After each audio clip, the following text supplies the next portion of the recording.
Mon mari de nuit, chapitre 4, deuxième partie, écrit par Ernestine Mbakou. J'éclatai soudain en sanglots, sans prévenir. Carlos me prit dans ses bras et se mit à me calmer. Il faisait ce qu'il pouvait pour me venir en aide. Ce n'était pas de sa faute. Il avait dû abandonner le bureau depuis quelques jours pour rester à mes côtés.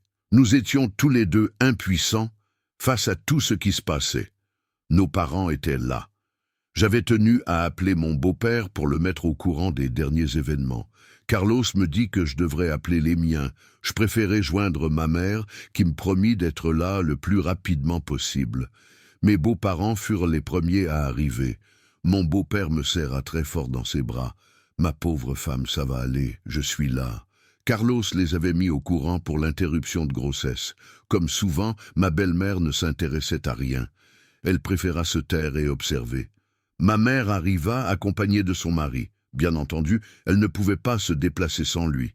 Je saluai mon père du bout des lèvres. Ma mère me tira à la cuisine. « Clarisse, ça va aller. Tu auras d'autres enfants et... » « Maman, tu ne comprends pas. Ça fait des mois comme Carlos et moi essayons d'avoir un enfant. Je vais déjà sur mes 30 ans. Et plus j'attends, plus ça devient difficile.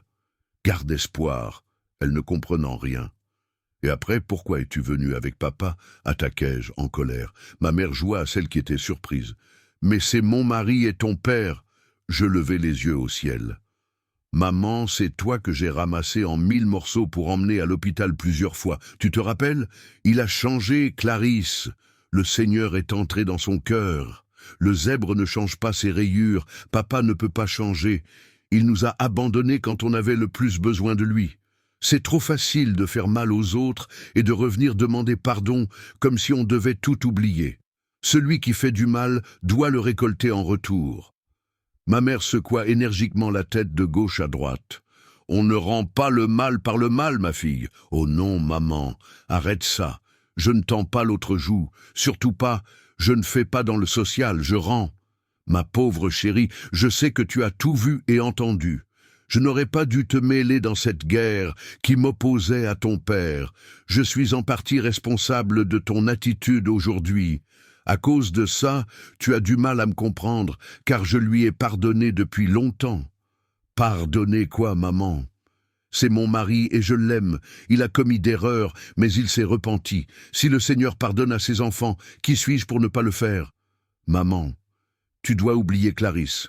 Tout le monde est faillible. Nous pouvons tous tomber et faire ce qui n'est pas bien. Le plus important est de le reconnaître et de demander pardon à ceux que nous avons blessés. Le roman entier est disponible sur Amazon, Fnac, YouScribe et Liretama. Abonnez-vous et partagez.